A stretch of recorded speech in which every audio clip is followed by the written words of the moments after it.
अब देखो basically ageing क्या है। एज उम्र का नाम नहीं है, एक है हमारी बायोलॉजिकल क्लॉक, एक है हमारी बॉडी क्लॉक। कई बार कुछ लोग 70 साल की उम्र में भी उनकी बॉडी जो है वो 35 या 40 की दिख रही होती है, और बहुत से लोग 35 की उम्र में भी 60 जैसे अपीयर हो रहे होते हैं। क्यों?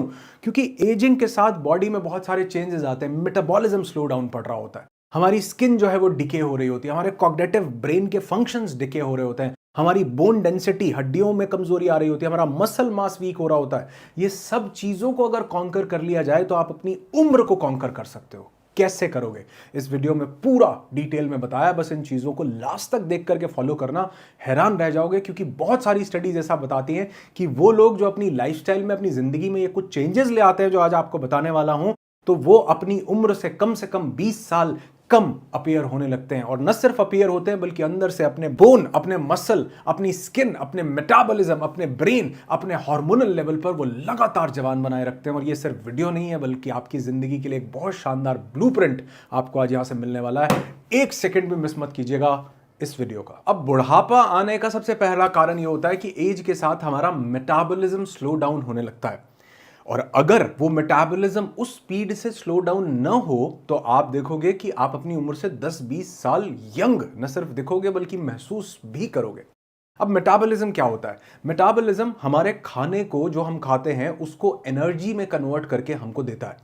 यानी हमारे लिए कैलोरीज बनाने का प्रोसेस जो है वो मेटाबॉलिज्म करता है। और एज के साथ ये प्रोसेस धीरे धीरे स्लो होता जाता है। तो जैसे ये स्लो होता जाता है उससे जो कैलोरीज हैं उनका बर्न करना हमारे लिए मुश्किल हो जाता है। अब यही प्रोसेस हमारे एनर्जी लेवल्स और वेट मैनेजमेंट को भी काफी इंपैक्ट डालता है। दूसरा, अगर मेटाबॉलिज्म स्लो हुआ तो एनर्जी लेवल्स भी कम हो जाते हैं। सारा दिन भर इंसान थकान महसूस करता है, लेथार्जी फील करता है। और अगर मेटाबॉलिज्म स्लो हुआ तो हमारा डाइजेस्टिव प्रोसेस पूरी तरह से इफेक्ट हो जाता है। अब अगर हमको इस मेटाबॉलिज्म को स्लो डाउन होने से रोकना है, अपने बीएमआई, बेसल मेटाबॉलिक इंडेक्स या बेसल मेटाबॉलिक रेट को बढ़ाना है, तो हमको कुछ फ्रूट्स और वेजिटेबल्स जिसमें भरपूर मात्रा में विटामिन हो, मिनरल्स हो, एंटीऑक्सीडेंट्स हो, वो हमको अपनी डाइट में शामिल करने पड़ेंगे ताकि हम इस मेटाबॉलिज्म के प्रोसेस को कॉन्कर कर सकें। अब उसमें शामिल करने के लिए सबसे पहली चीज है बेरीज, ब्लूबेरी, स्ट्रॉबेरी, रास्पबेरी। इनमें हाई अमाउंट में एंटीऑक्सीडेंट होते हैं जो ऑक्सीडेटिव स्ट्रेस से लड़ने में हमारी बॉडी की मदद करते हैं और मेटाबॉलिज्म को सपोर्ट करते हैं। लीफी ग्रीन्स, जितने भी आपको स्पेनिच मिले, आपको हरी पत्तेदार सब्जियां मिले, इनमें भरपूर मात्रा में विटामिन होता है और एनर्जी प्रोडक्शन के ऊपर भी और हमारी ओवरऑल हेल्थ के ऊपर भी इनका बहुत गहरा इंपैक्ट होता है। जो लीफी ग्रीन्स होती हैं, हरी पत्तेदार सब्जियां, सर्दियों में स्पेशली आती हैं। सिट्रस फ्रूट्स जैसे ऑरेंज हो गया, ग्रेप फ्रूट हो गया, इनमें विटामिन सी भरपूर मात्रा में होता है। अब न सिर्फ ये हमारे मेटाबॉलिज्म को बूस्ट करते हैं बल्कि उसके साथ साथ ये हमारी इम्यूनिटी को भी स्ट्रांगर बनाते हैं। जो कर्सिफरस वेजिटेबल्स होते हैं जैसे ब्रोकली है, जैसे कॉलीफ्लावर है, ये डिटॉक्सिफिकेशन में भी हेल्प करते हैं और मेटाबॉलिज्म को भी स्ट्रांग बनाते हैं। होल ग्रेन्स आप ले सकते हो, ये फाइबर से ये रिच होते हैं। ये हमारे डाइजेशन को तो सपोर्ट करते ही हैं, साथ ही ये हमारे शुगर लेवल्स को भी रेगुलेट करते हैं, जिससे मेटाबॉलिज्म जो है वो स्टेडी बना रहता है और हमारा जो इंसुलिन और बॉडी का जो मैकेनिज्म है वो बिल्कुल सही बना रहने से बहुत लंबे समय तक हम उस एजिंग के प्रोसेस से बच सकते हैं, छुटकारा पा सकते हैं। अब ये होल ग्रेन्स में आप किस किस को शामिल कर सकते हो? सबसे अच्छी चीज तो है ओट्स। ओट मील आप ले सकते हैं, बहुत बढ़िया फाइबर का सोर्स है। और बहुत किसी ने तो ये कहा है कि दुनिया का सबसे बेस्ट जो फूड है, मील है, वो ओट मील है। किनोआ को आप ले सकते हैं, प्रोटीन आपको बहुत मिलता है उसमें से। ब्राउन राइस अगर आप लेना चाहें, व्हाइट राइस की जगह ब्राउन राइस को अगर आप प्रेफर कर सकते हैं, जरूर करें। इसमें ज्यादा फाइबर होता है और न्यूट्रिएंट से ये लोडेड होता है। तो कोशिश कीजिए कि आप वो जो होल ग्रेन्स हैं, जो पूरा मोटा अनाज, साबुत अनाज है, आप उसको अपनी डाइट में शामिल कीजिए। न सिर्फ मेटाबॉलिज्म बेहतर होगा, न सिर्फ डायबिटीज होने के चांसेस को बहुत रिड्यूस करेगा, बल्कि उसके साथ साथ फाइबर बॉडी में जाने से बहुत से कैंसर्स होने की संभावना को कम करता है और बॉडी को लंबे समय तक, मेटाबॉलिज्म को बढ़िया रखने के कारण बॉडी को लंबे समय तक जवान बनाए रखता है। अब एजिंग में जैसे पहले क्या होता है, मेटाबॉलिज्म वीक पड़ना शुरू होता है। दूसरा, हमारा मसल मास लॉस होना शुरू होता है। जैसे जैसे हम उम्र हमारी बढ़ती जाती है, हमारे मसल मास धीरे धीरे ये कम होने लगता है।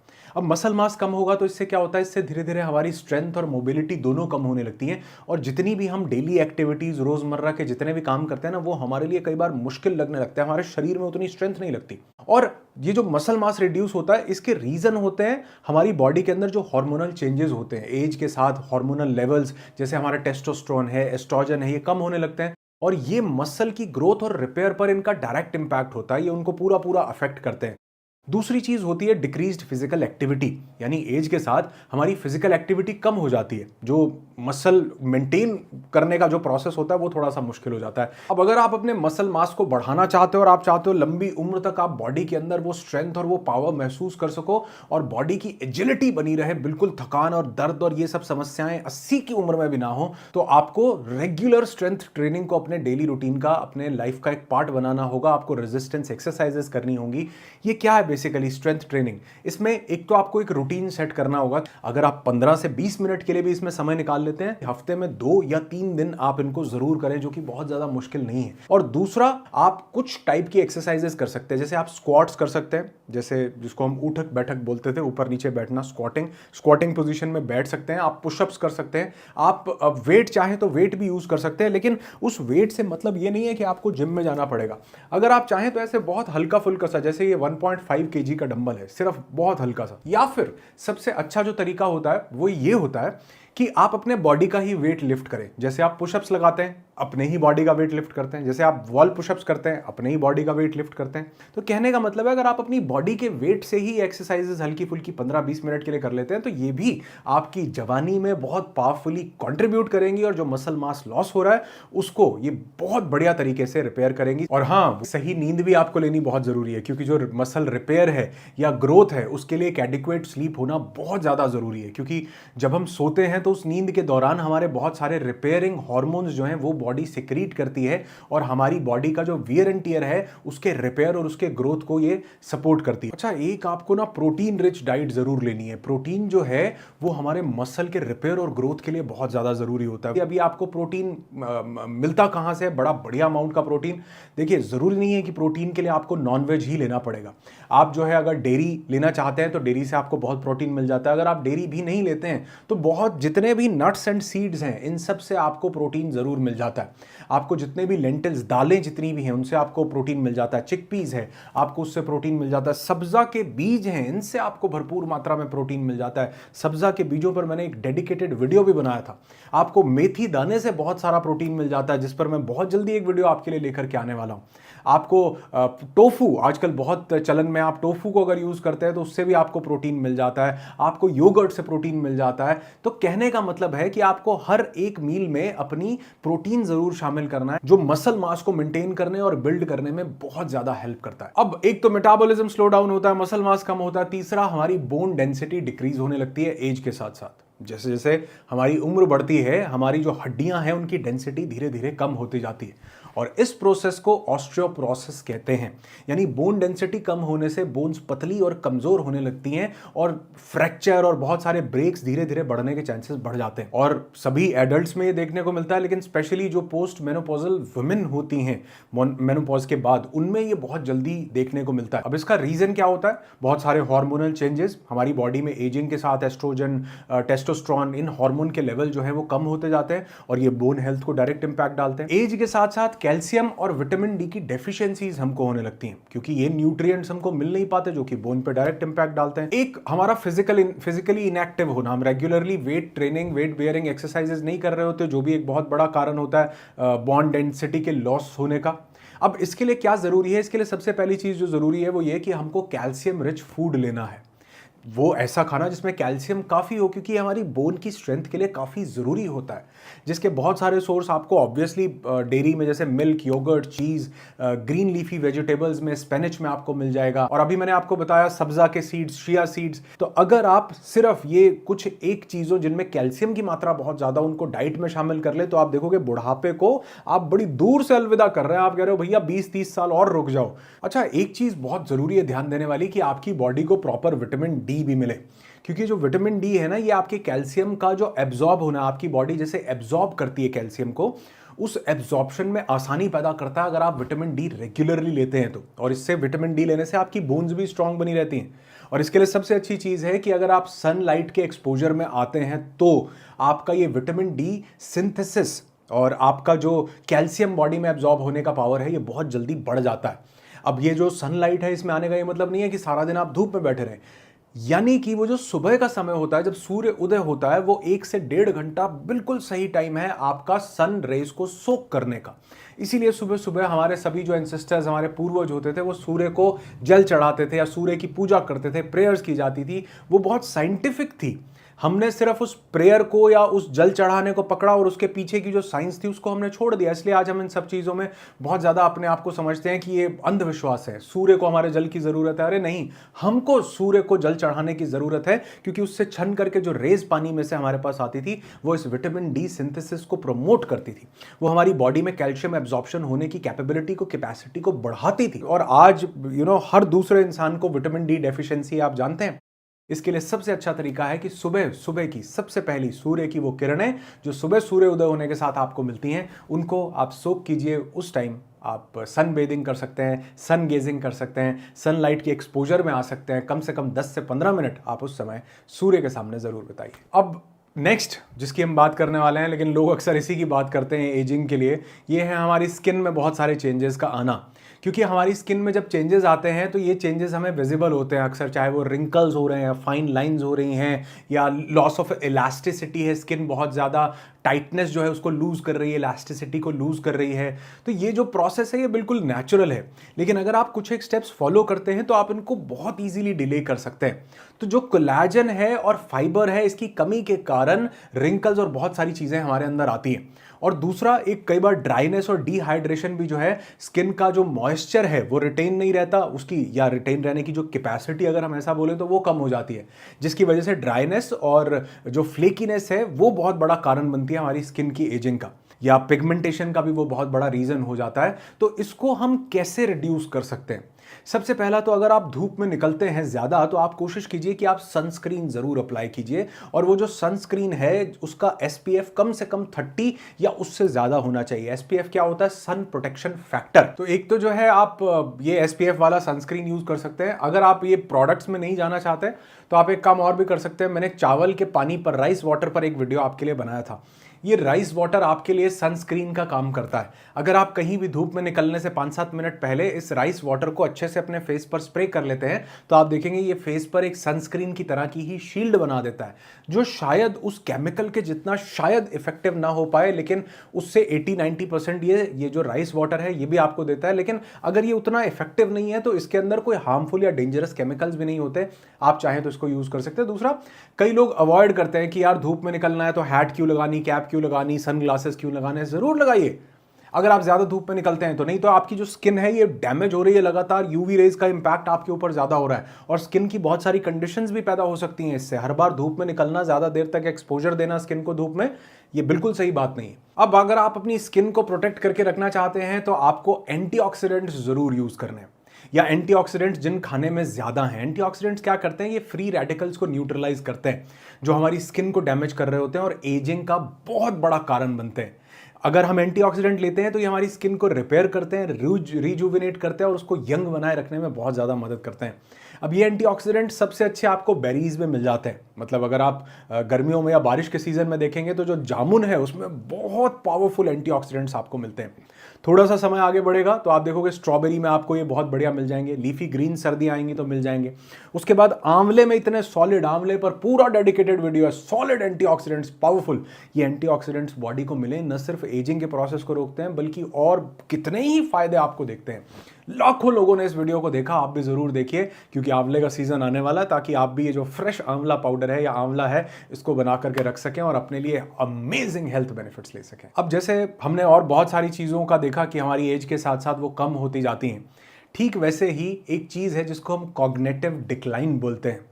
कॉग्निटिव डिक्लाइन का मतलब है कि मेंटल फंक्शंस जो होते हैं, जैसे हमारी मेमोरी है, हमारी कंसंट्रेशन है। आप देखोगे एज के साथ धीरे धीरे कंसंट्रेट कर पाना थोड़ा सा मुश्किल हो जाता है।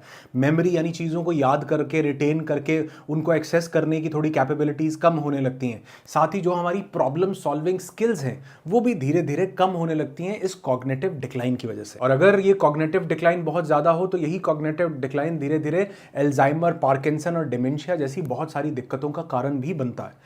तो क्या करें कि ये कॉग्निटिव डिक्लाइन ना हो, या अगर ये हो रहा है तो इसका प्रोसेस जो है वो बहुत ज़्यादा स्लो हो जाए। और कई लोगों में तो आप देखेंगे जो कॉग्निटिव डिक्लाइन है ये बहुत जल्दी फास्ट होने लगता है। यानी 60-70, जो कि ऐसी एज नहीं होती कि आप सब कुछ भूलने लगे या आपका कॉन्सेंट्रेशन खराब होने लगे, लेकिन आप देखोगे इसी 60 की एज में ही बहुत सारे लोगों को मेमोरी लॉस होने लगता है, शॉर्ट टर्म या लॉन्ग टर्म मेमोरी लॉस होने लगता है। तो इस चीज को कैसे इंप्रूव कर सकते हैं? इसके लिए सबसे पहली चीज है कि आप मेंटल स्टिमुलेशन करें। और ये मैं नहीं बता रहा, ये रिसर्च बताती है कि वो लोग जो मेंटल स्टिमुलेशन के इन 2 प्रोसेसेस को फॉलो करते हैं उनको 90-95 की उम्र में भी मेमोरी के इश्यूज, अल्जाइमर्स, पार्किंसंस, डिमेंशिया होने के चांसेस काफी हद तक रिड्यूस हो जाते हैं। ब्रेन गेम्स सबसे पहले, जैसे क्रॉसवर्ड है, पजल्स हैं, आप बहुत सारे पजल भर रहे हो, सुडोकू आप खेल रहे हो, या आपने अपनी जिंदगी में अभी भी किसी एक हॉबी को पकड़ के रखा हुआ है, आप डांस करते हो, खेलते हो, गार्डनिंग करते हो, लेडीज जो है निटिंग करती हैं, या किसी तरह का भी कोई ऐसा आर्ट वर्क करती हैं, कोई भी एक ऐसी हॉबी अगर आपका ब्रेन इस चीज को पकड़ के रखे तो वो लगातार उसमें इंडल्ज होने के कारण जो ब्रेन की डिके होने की कैपेसिटी और कैपेबिलिटी है ये उसको काफी हद तक कम कर देता है। कुछ लोग म्यूजिक इंस्ट्रूमेंट्स बजाते हैं, कुछ लोग फॉरेन लैंग्वेजेस सीखना चाहते हैं इस उम्र में, है ना। तो और एक बहुत बड़ी चीज और भी है कि ये इसको बोलते हैं हम सोशल इंटरेक्शन।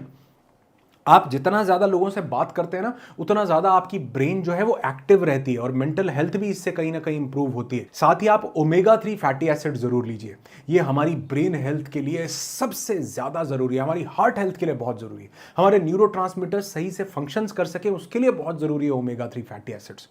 ये हमारी मेमोरी और कॉग्निटिव फंक्शंस को एनहांस करते हैं, मूड को स्टेबलाइज करते हैं ओमेगा 3। अब इसके ऑब्वियसली नॉन वेजिटेरियंस को तो बहुत सारे सोर्सेज मिल जाते हैं, लेकिन वेजिटेरियंस के पास भी उतने ही सोर्सेज हैं, बस बताए नहीं जाते। मैंने अभी आपको बताया शिया सीड्स, फ्लेक्स सीड्स अगर आप लेते हैं, सब्जा के बीज अगर आप लेते हैं, इसमें बहुत पावरफुल आपको एंटीऑक्सीडेंट्स मिल जाते हैं। वॉलनट, अखरोट अगर आप अपनी डाइट में शामिल करते हैं, अखरोट में बहुत बढ़िया ओमेगा 3 फैटी एसिड्स आपको मिल जाते हैं। तो ये आप कंज्यूम कीजिए, ये ओमेगा 3 बहुत ज़्यादा ज़रूरी है हमारी बॉडी और हमारे माइंड के लिए, हमारे दिल की सेहत के लिए, आपको हमेशा यंग बनाए रखने में बहुत मदद करेगा। Last but not the least, ageing के प्रोसेस में एक चीज़ हमारे साथ होती है, वो है हार्मोनल चेंजेस। ये बिल्कुल नेचुरल है, लेकिन इनका इम्पैक्ट बॉडी पर बहुत ही सिग्निफिकेंट हो सकता है। बहुत सारे ऐसे हार्मोन्स होते हैं जैसे एस्ट्रोजन है, टेस्टोस्टेरोन है, थायराइड हार्मोन है, इनके लेवल्स धीरे धीरे हमारी बॉडी में एज के साथ कम होते रहते हैं, जो बहुत सारे फिजिकल चेंजेस भी लेकर के आता है और बहुत सारे इमोशनल चेंजेस को भी ट्रिगर कर देता है हमारे मन के अंदर। इसके लिए आप सबसे अच्छा इन तीनों के लिए बहुत बढ़िया जो काम कर सकते हैं वो ये कि आप जो है स्ट्रेस मैनेजमेंट टेक्निक्स को अपनी जिंदगी में जरूर उतारिए, क्योंकि ये कुछ हार्मोन्स होते हैं जैसे कि कॉर्टिजोल है, ये हमारे स्ट्रेस लेवल्स को बढ़ा देता है, और ये स्ट्रेस लेवल बढ़ते हैं तो भी हमारा हार्मोनल इंबैलेंस हो जाता है। कई बार तो ये 70-70, 80-80 साल की उम्र में देखा गया कि लोगों के हार्मोनल इंबैलेंस नहीं हो रहे हैं। कारण देखा गया, रिसर्च की गई उसके ऊपर, तो पता चला कि स्ट्रेस बॉडी में नहीं है, कॉर्टिजोल नहीं रिलीज हो रहा, और कॉर्टिजोल अगर बॉडी में उतना ज्यादा नहीं रिलीज हो रहा तो ये हार्मोनल इंबैलेंस होता ही नहीं है कई बार। तो यानी कि स्ट्रेस को कंट्रोल करना बहुत ज्यादा जरूरी है। अगर आप इस स्ट्रेस को कंट्रोल करना चाहते हैं, अगर आप चाहते हैं कि आप अपनी जिंदगी में ब्यूटीफुल उन टेक्निक्स को, अपनी माइंड क्लेंजिंग की एबिलिटी को, मेंटल डिटॉक्स के सिस्टम को समझें, तो हमारा एक इवेंट होता है मेंटल डिटॉक्स, उसका फॉर्म जो है डिस्क्रिप्शन में मिल जाएगा, उसको फिल कीजिए। अगर अभी तक आपने अटेंड नहीं किया, 1 लाख से ज्यादा लोग इस इवेंट को अटेंड कर चुके हैं और अपनी जिंदगी में वो जबरदस्त बदलाव ला चुके हैं।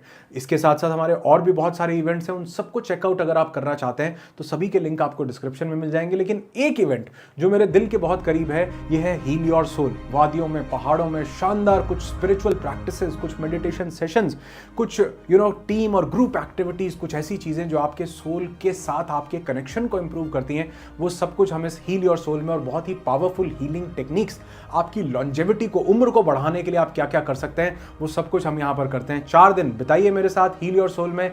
उसके लिए अगर आप चाहते हैं तो ये स्क्रीन पर आपके नंबर आ रहा है, इस नंबर पे आप कॉल करके पता कर सकते हैं कि कैसे आप इस इवेंट का पार्ट बन सकते हैं। और ये इवेंट की जितनी भी डिटेल्स हैं वो आपको डिस्क्रिप्शन में मिल जाएंगी, आप उनको चेकआउट कीजिए, हमारी वेबसाइट को विजिट कीजिए, वहां पर भी आपको इसके बारे में पूरी इंफॉर्मेशन मिल जाएगी। मेरे साथ जुड़े रहिए, क्योंकि मैं चाहता हूं आप अपनी सेहत को उस नेक्स्ट लेवल पर लेकर के जाएं, क्योंकि सेहत से बड़ा दोस्त कोई नहीं है मेरे दोस्त, और सेहत से बड़ी दौलत कोई नहीं है, क्योंकि वक्त पड़ने पर ये सेहत ही काम आती है। तो स्ट्रेस को लगातार खत्म करते रहिए, अपनी सेहत को बरकरार रखिए और बहुत लंबी उम्र तक भी इस जवानी का आनंद लेते रहिए। ऐसे वीडियोस को साथ ही देखते रहिए। इस वीडियो को यहां तक देखने के लिए, इन वीडियोस पर ढेर सारा प्यार, इतना अच्छे कमेंट्स, इतनी पावरफुल वाइब्रेशंस देने के लिए आपका बहुत बहुत धन्यवाद। Thank you so much.